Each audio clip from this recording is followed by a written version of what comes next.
পাঁচবিবিতে যথাযোগ্য মর্যাদায় জুলাই শহীদ দিবস 2026 পালিত। আসসালামু আলাইকুম। এমকে টেলিভিশনের নিয়মিত সংবাদে আপনাদের স্বাগত জানাচ্ছি আমি ঋতু আক্তার। এতক্ষণ শুনলেন সংবাদ শিরোনাম, এখন ডেস্ক থেকে বিস্তারিত। জুলাই আন্দোলনে আত্মদানকারী শহীদদের স্মরণে জয়পুরহাটের পাঁচবিবিতে যথাযোগ্য মর্যাদায় জুলাই শহীদ দিবস 2026 পালিত হয়েছে। বৃহস্পতিবার সকালে পাঁচবিবি উপজেলা মডেল মসজিদ ও ইসলামিক সাংস্কৃতিক কেন্দ্রে উপজেলা প্রশাসনের আয়োজনে আলোচনা সভা ও দোয়া মাহফিল অনুষ্ঠিত হয়।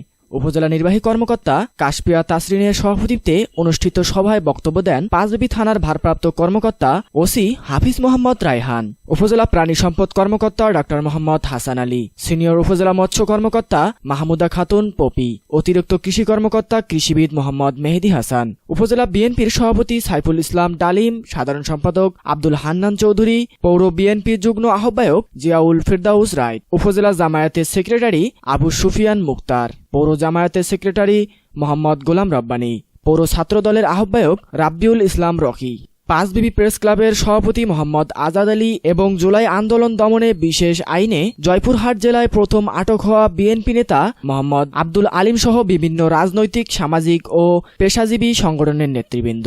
আলোচনা সভায় বক্তারা বলেন, জুলাই আন্দোলনের চেতনা ধারণ করে দেশ গঠনের সবাইকে ঐক্যবদ্ধভাবে কাজ করতে হবে। শহীদদের আত্মত্যাগের বিনিময়ে অর্জিত বাংলাদেশকে আরও এগিয়ে নিতে তরুণ প্রজন্মকে দেশপ্রেমে উদ্বুদ্ধ করার উপর গুরুত্বারোপ করেন তারা। সভা শেষে জুলাই আন্দোলনের জীবন উৎসর্গকারী শহীদদের রুহের মাগফিরাত কামনা এবং আহত যোদ্ধাদের দ্রুত সুস্থতা কামনা করে বিশেষ দোয়া ও মুনাজাত অনুষ্ঠিত হয়।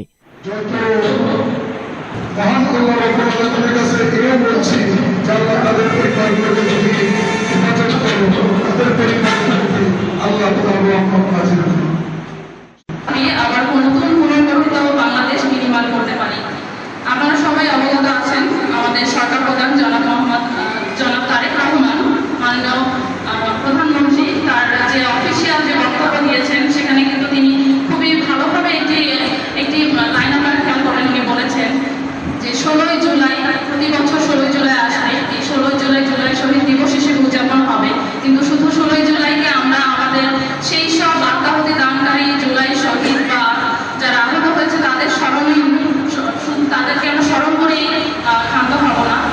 আমরা এই 16 জুলাইয়ের মাধ্যমে আমাদের বাংলাদেশ পুনর্নির্মাণে যে আমরা বদ্ধ হতে করি, সরকারের সবসময় তাদের চেতনাকে ধারণ করে, এই মেসেজটি তিনি তার দলীয় নেতাকর্মীর মাধ্যমে এবং একই সাথে তিনি যেহেতু সরকার প্রধান, আমাদের সকল সরকারি অফিসারবৃন্দ, দপ্তর সবাইকে এই মেসেজ তিনি দিয়েছেন যে আমরা এই চেতনাকে যেন ধারণ করি। 5 তারিখে যে জুলাই আন্দোলন ছিলেন, সেই আন্দোলনে আমাদের প্রিয় নেতা তারেক রহমানের নির্দেশে ছাত্র জনতার সঙ্গে আমরা জয়পুর জেলা পাঁচবিবি থানার সকল নেতৃবৃন্দ আমরা মাঠে ছিলাম। থেকে ছেলেমেয়েদের পিছনে আমরা গাইড দিয়েছি। ওই দিনের ভয়াবহ কথা মনে হলে আজও আমরা সেই দিনটির কথা বলতে পারি না। ওই দিনে আমাদের তার আগের অসংখ্য নেতৃবৃন্দকে হাজতে নিয়েছেন, তারপরে মিথ্যা মামলা হয়েছে।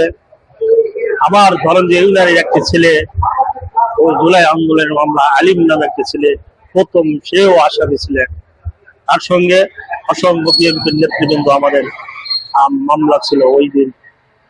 ওই দিন আওয়ামী লীগের যে তাণ্ডব ক্যাডারদের মনে পড়লে আমাদের সন্তানের আত্মনাদ আদৌ মনে পড়ে। রহিম,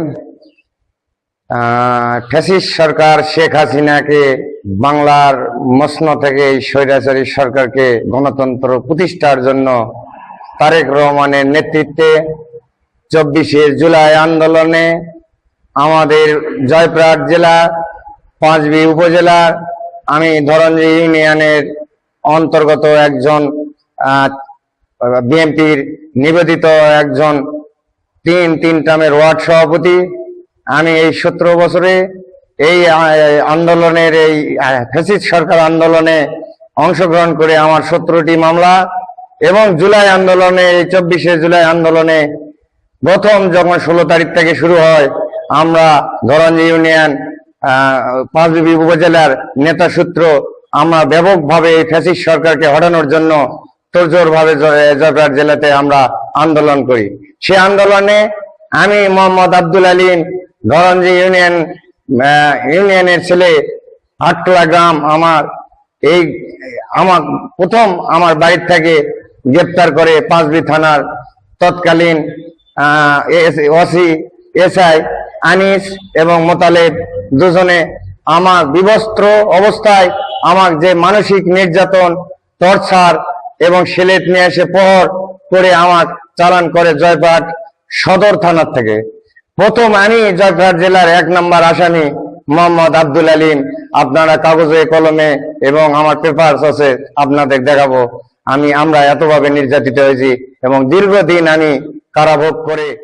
Nahid Hasan, news desk, MK television. পরবর্তী সংবাদ দেখার আমন্ত্রণ জানিয়ে শেষ করছি এমকে টেলিভিশনের সংবাদ। এতক্ষণ সাথে থাকার জন্য সবাইকে অনেক অনেক ধন্যবাদ।